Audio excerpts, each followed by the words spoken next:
Hi, my name is Kaylee Miles, and today I'm going to be talking about protecting cottonwood trees in New Mexico. This is an important issue because these trees are a big part of the environment along the Rio Grande, and they are starting to struggle due to drought. In this presentation, I'll explain what's happening, why it matters, and some simple, realistic ways we can help make a difference. First, I'll go over how drought has been affecting the Rio Grande and the surrounding areas. Then I'll explain why cottonwood trees are so important to the environment. I'll talk about some specific ways drought is affecting these trees. And then finally, I'll share a plan that focuses on low cost, community based solutions that can actually help protect them. Unfortunately, New Mexico has been dealing with long term drought conditions for a long time. This means that there is less water in the Rio Grande and less groundwater able to reach these trees.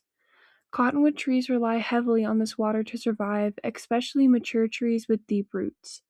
Because they're not getting enough water, these trees are becoming stressed. Over time, this stress can lead to damage, and in many cases, the trees can begin to die off. This slide goes over how drought conditions have increased over time and how that connects to tree mortality rates.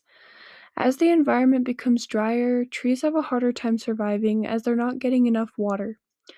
This isn't just happening over the course of a year, it's been building up for many, and it's only getting worse. The longer the droughts last, the more damage it causes, especially to older trees that are already experiencing a lot of stress. This ongoing drought has had several visible effects on cottonwood trees. They can start to lose leaves, branches can weaken, break, or whole trees can even die off completely.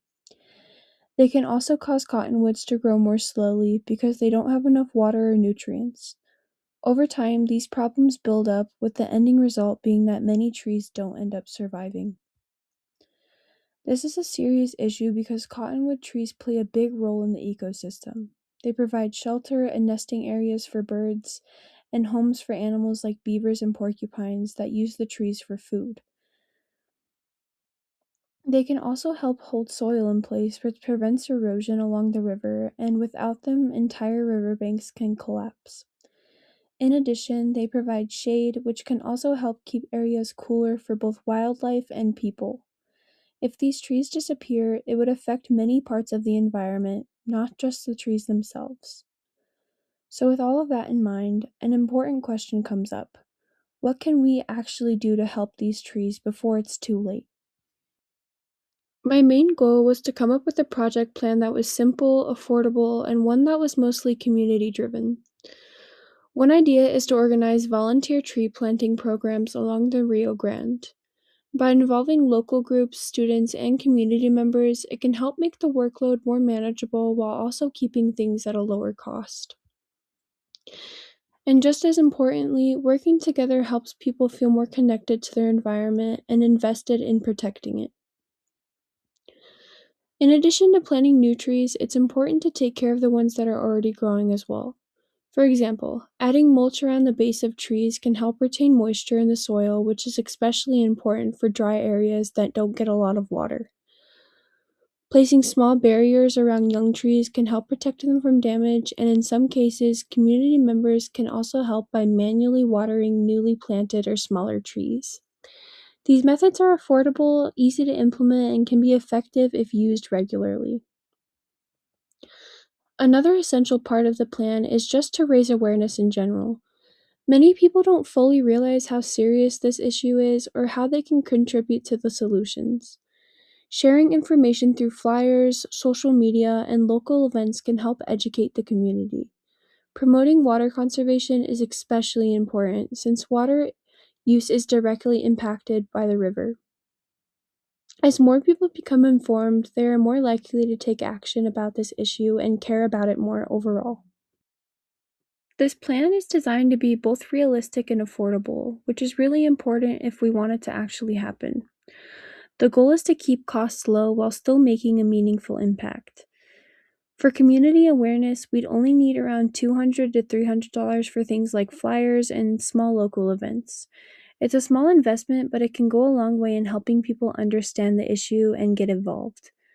For materials, mulch would cost around $2,000, although there's a good chance that some of it could be donated, which would lower that cost.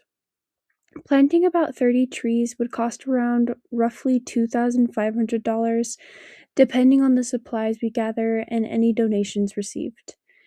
And one of the best parts about this plan is that the work is done by volunteers, so that means labor costs are basically zero. Overall, the total cost would likely fall around somewhere between $2,500 to $3,000. But for a project that benefits the environment and the community at the same time, that's a pretty reasonable and worthwhile investment. There are several important benefits to this plan, both for the environment and the community. First, it helps improve the health of cottonwood trees and increase their chance of survival overall, which is especially important in areas where they're struggling the most. Healthier trees also mean better habitats for wildlife that depend on them, which means that they'll have a likelier chance of survival too. Another big advantage of this plan is that it's both affordable and realistic. Because of that, it's much more likely to actually be carried out rather than just staying an idea. It also brings people together. By involving the community, it encourages individuals to take an active role and feel more connected in their environment. In the long run, all of these efforts work toward protecting the ecosystem and preserving it for future generations. In conclusion, drought is having a serious impact on cottonwood trees along the Rio Grande. These trees are important for wildlife, shade, and preventing erosion. If nothing is done, more trees will die and the environment will continue to suffer. However, there are simple and affordable solutions that can help. By spreading awareness and working together as a community, we can make a real difference. Even small actions now can help protect these trees in the future. Thank you so much for taking the time to listen to my presentation. I hope this helped show why protecting cottonwood trees is important and how we can all be a part of the solution.